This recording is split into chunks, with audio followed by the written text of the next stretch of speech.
Hi everyone, welcome back to the class. In this class we are going to learn how to design the lab tubes icon. So without any further ado, let's get started. So first thing first, we are going to design a shape of rectangle from the center of the artboard, and we will keep the width of this rectangle very narrow, and we will keep it on the upper side of the artboard, and then we will go ahead and adjust the height of this rectangle and increase the stroke width of this rectangle. Just make sure that all the sides align properly with the icon guide. And now I will create a square at the bottom of this rectangle that I already created, and then I will rotate this, and using the direct selection tool I will select the bottom part, and then I will select the lower 2 points and join them so that I can create this kind of triangle. And now let's go ahead and adjust the height of this triangle and make sure that it properly aligns with the icon guide all the way up towards the corners and sides of this icon guide. And now we'll create a new rectangle and adjust the height and width of this rectangle and make sure that the height and the width is more than the one we have created earlier. And then we will select the corners of this rectangle and make them rounded. Just make sure that they properly align with the icon guide.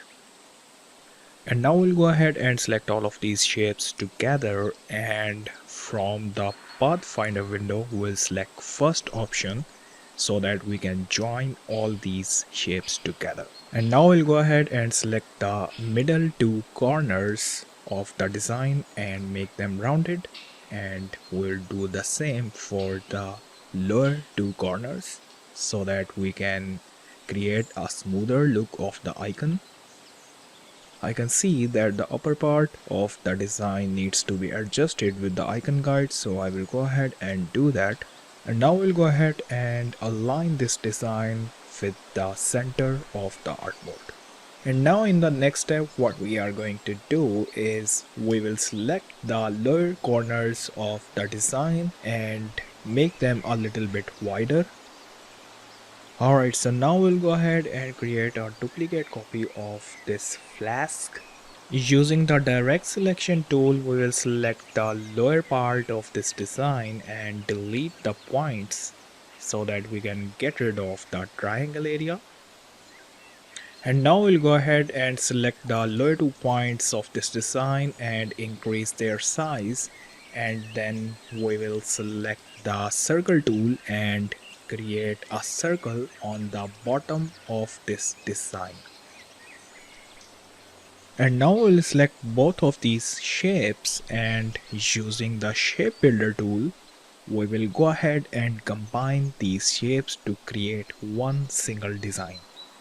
And then we will select the junction point of both of these different shapes, and then we will make sure that we select the corners, and we will then round the corners to create the design in the smoother style. And now we will go ahead and create the inner area of the first flask, and in order to do that we will go ahead and select the design, and then we'll create a duplicate copy of this design and bring them into the fill style. And now we will go ahead and delete the upper area of this design, and in order to do that we will create a rectangle in the center and middle part of the design. And now using the shape builder tool we will go ahead and delete the intersecting points and the upper area of this shape so that we can get a design something like this.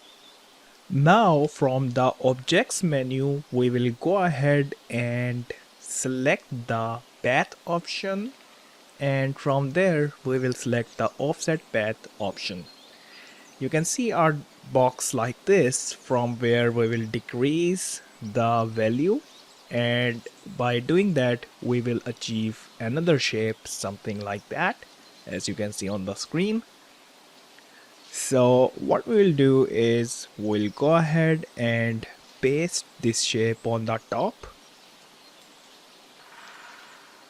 and then we will go ahead and round the corners and edges of this shape and convert it into the stroke. Once done, we will go ahead and increase the stroke value of our shape and round the corners and edges of this shape. And now we'll go ahead and select the corners of this design and make them rounded. So once we have done all these design adjustments, we will go ahead and create a reflection on the side of this glass or flask, and on the tube part we will create a line using the line segment tool and keep the thickness of this line a little bit light. So now once we are done with the designing part of the designing of inner elements of the whole flask, we'll go ahead and repeat the same process for the other flask as well. So let's go ahead and start this design process.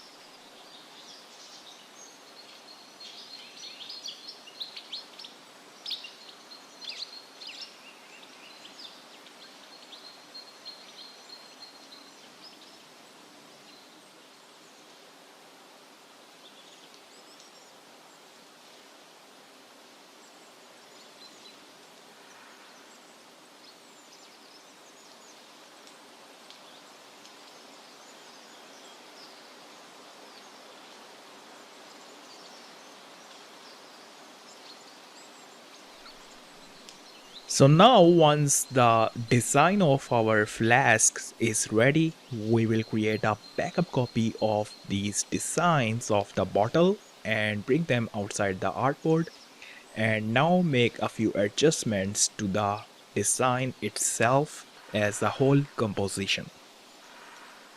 Over here what we need to do is we are going to show that the design of one bottle is placed behind the other bottle.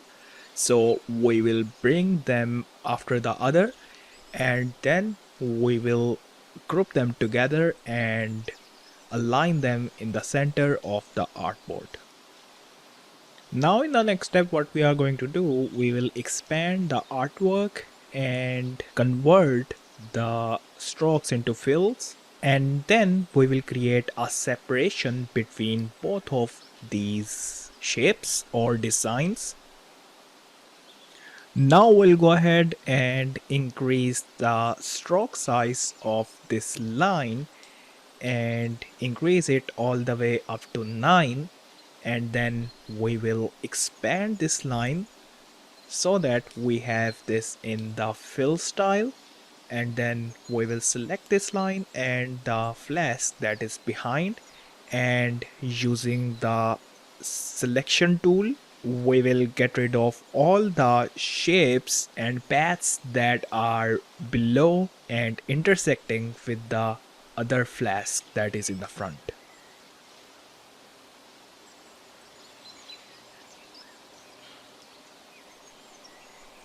And now we'll bring this line back to the other edge of the open corners and make sure that they align properly with the every path and end.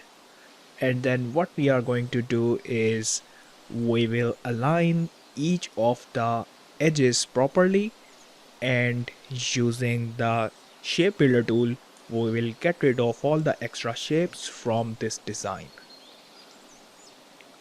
Once we have done that, you can see that we have achieved this kind of look of our design. Now we will go ahead and make a few more adjustments in this design so that we have our design ready. So after making all of these adjustments, you can see that we have achieved this kind of look. Now we'll go ahead and make the corners of this design rounded. As you can see that our design in the line art is ready. Now we'll go ahead and create our design in the fill style. So in order to create the fill style, the process is pretty much similar as we have covered in the previous videos. So instead of creating the fill style in the repetitive way, I will go ahead and just show the fast forward video and you can see that how it works, as you already know and learned in the previous lessons. So what I'm going to do is fast forward from here and you can see the process, and then we will move on to the coloring part.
Alright, so over here you can see that we have created the icon in the fill style as well.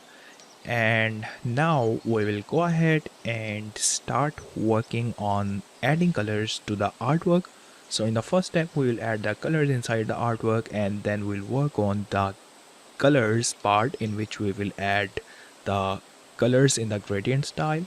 So let's move forward with the lesson. So let's start off by creating another copy of our artboard, and then we will start working on creating the colors. We can either take some inspiration from around the mood boards on the internet, or otherwise we can also work from the imagination. And what we are going to do is we will create some random colors inside our artboard or outside our artboard by creating different rectangles, and then from our color guide tool we will start adding colors inside those rectangles so that we have a color palette from which we will be further adding the colors inside our artwork by using the color picker tool. So here now in different areas of my design, for example in the outline boundaries and the internal liquids of the chemicals of the lab flasks and the external bottles, what I'm going to do is I'm going to add different colors, as you can see, and then I'm using my color picker tool to add these colors inside these elements. And as you can see that I can also adjust other different elements and add respective colors inside those areas. Once done, I will go ahead and start working on the gradient part of this design. So let's move forward and create a duplicate copy of our artboard once we are done with the fill color style, and then we'll start working on adding the gradient colors inside this artwork. So in order to make this process very simple, what we are going to do is we'll create two different variations of our color palette, in which we will just make another copy of our color palette, and then using our color guide tool we'll start playing around with the different colors and different variations of our color, so that when we transition from one color to another color we can have a really good transformation and a good visual hierarchy in terms of the colors. So let's go ahead and make different variations of the colors, and then once we are done with that we will select our fill colors, start adding the gradients inside that, and from the gradient tool we will select the handles of these gradients, and then we will start adding the ends and the starting points of these gradients. For example, the red color over here, we have the lighter tone and the darker tone of the red color. We will start adding the starting point of the color as the lighter and the ending point as the darker, and we will repeat this process all over the design.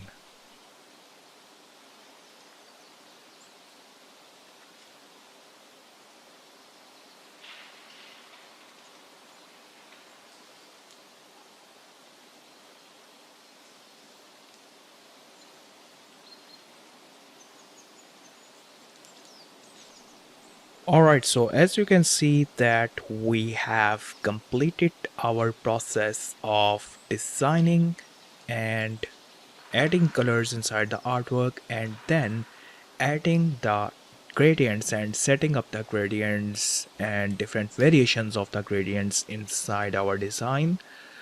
And now as you can see that our design in the gradient style, color gradient style, the fill color style is ready. Now I will go ahead and see you in the next class.